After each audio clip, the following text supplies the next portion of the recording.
Aloha, this is Tara. Welcome to Wellness Wednesday, where we meet here at the Live Yoga channel to talk about all things digestive health, wellness, and living our best lives. So I'm grateful for you to be here with us today. And how it works here is I do my best to keep privacy so that as you join on, feel free to write any questions. I usually show up with the topic in mind. However, as you join and you have something specific, feel free to ask me anything and I'll share with you my expertise. I'm Tara, and I have been doing health coaching and just shining services for health and wellness for well over 15 years. And I'm happy to share with you my personal experience through it all, as well as shine light on best practices for major behavior change, because what science and doctors were telling us back in the 80s is very different than what's going on now in 2021. So I'm happy to debunk the overwhelming and sometimes confusing information out there. So I do one-on-one health coaching as well as group programs. And I love to create cyber ohana. So today, I'm happy to have you here to talk about the mind stuff. I've been working with clients one-on-one, and a lot of what we have to do is take away things that might be aggravating our systems, right? And one particular piece might be sugar or salts or refined foods that actually have addictive chemicals in them. And so sometimes it can feel like our cravings, or once we open up that bag of chips, it's all gone. But like the idea that our cravings can overtake us, and this can feel overwhelming and scary and confusing at times. So what I want to do is bring the power back to ourselves and self-connection. So today, would love to share with you some ideas around our mindset and how we speak to ourselves. So sometimes I hear people say oh, Shelly, you're so stupid, and people talk to ourselves in this way. And it can be easy to do that because we hear it a lot on TV or on the radio or news, people just, putting down. But what I want to acknowledge is that we probably wouldn't speak to our best friend in this way. We probably wouldn't speak to our kapuna, our elders, this way. And so why would we ever speak to ourselves in this way? And when we get quiet and start to inventory some of our own thought processes, a lot of it can go back to when we had,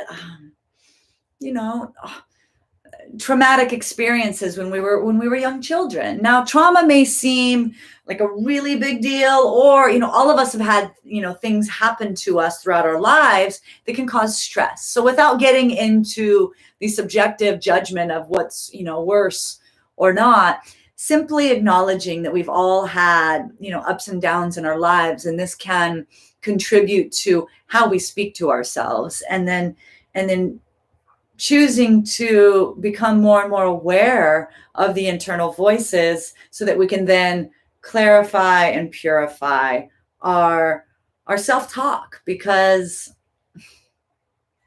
just like we'd be training a child or helping a loved one heal from an injury or come back to their best selves, we want to speak kindly to ourselves. And often when we're having trouble or challenges with lifestyle change, behavior change can be a big one, and we can have ups and downs. And then what happens in those downs? How do we pick ourselves back up and then have more of those moments of feeling good and feeling empowered and embodied in our confidence, so that even when we're feeling challenge and struggle, that we can keep a positive attitude. So if you've been here to the Live Yoga channel, we share live yoga practices. There's a classical hatha practice that we do at least 2 times a week.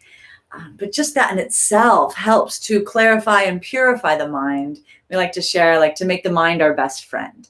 And so I utilize these practices also to your degree. But when I do my one-on-one coaching, same thing. It's like, let's get in there and unravel the communication styles to ourselves so that we can revise it, upgrade it, have more conscious speech to ourselves. Because more often than not, the way that we speak to ourselves, especially when we're feeling guilty or shamed or just feeling like, we didn't do so well, more often than not, the self-talk is negative and violent, critical in nature, and subjective, super like evaluative.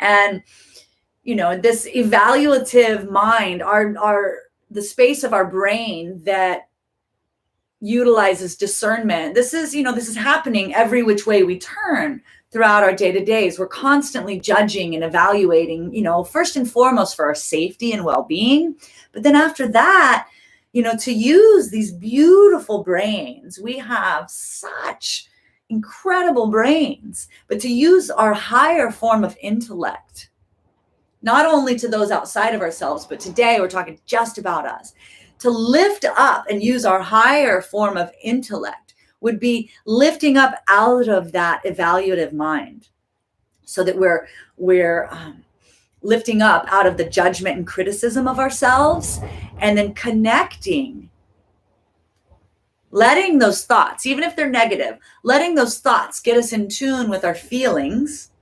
This helps us to lift up out of that heady mind, get in touch with our feelings, and then even identifying the feelings and staying curious there can help us then connect to our values. And our values live in our guts. Intuitive, like, this is good for me, or no, this is not good for me. We have that. We all have that instinct, that intuition.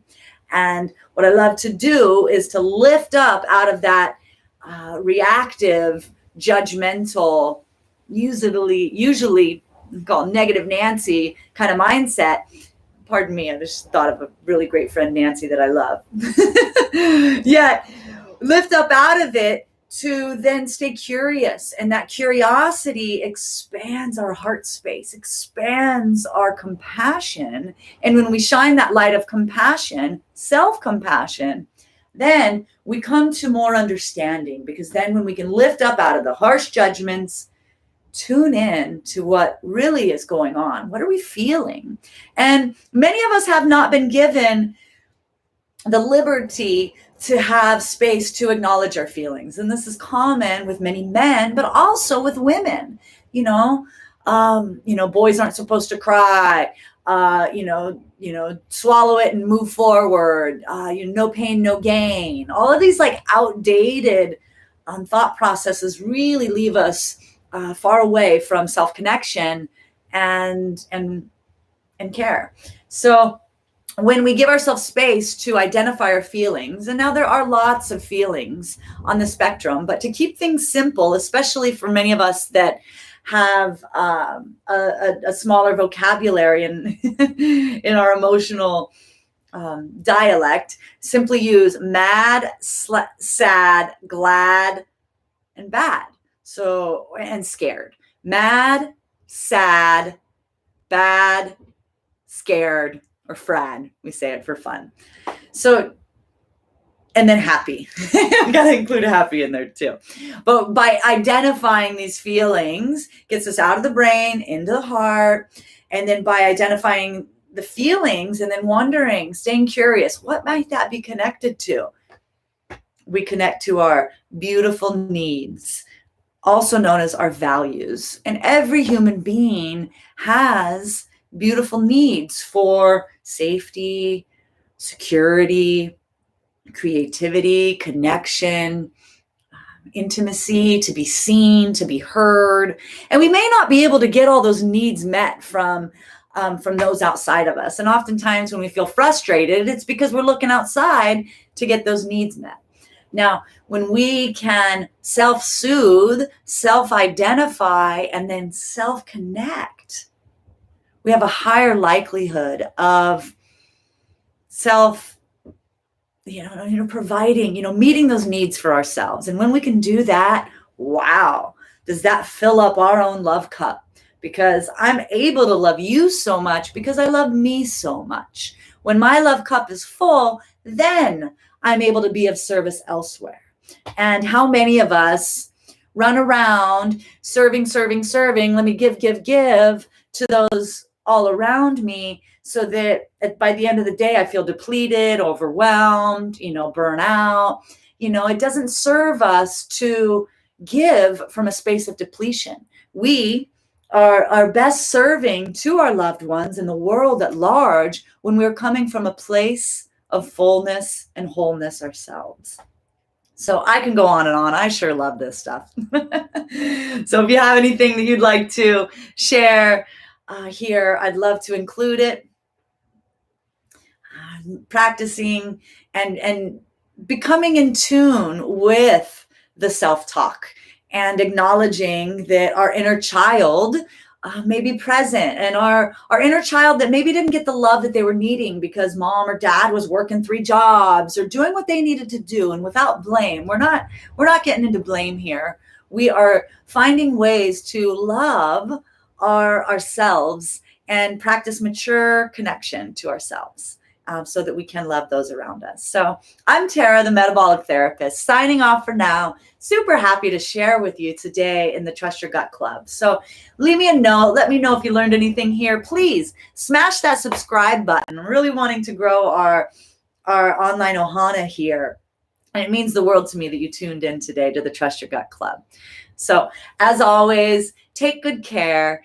And if you need anything, I'm just a message away. So happy to see you again soon. If you want to set up your free call with me to talk about metabolic therapies and how a one-on-one coaching program could help make big, lasting change in your lifestyle, head on over and send me a note. I'm super looking forward to getting to know you. Lots of aloha, a hui ho. Until we meet again, aloha.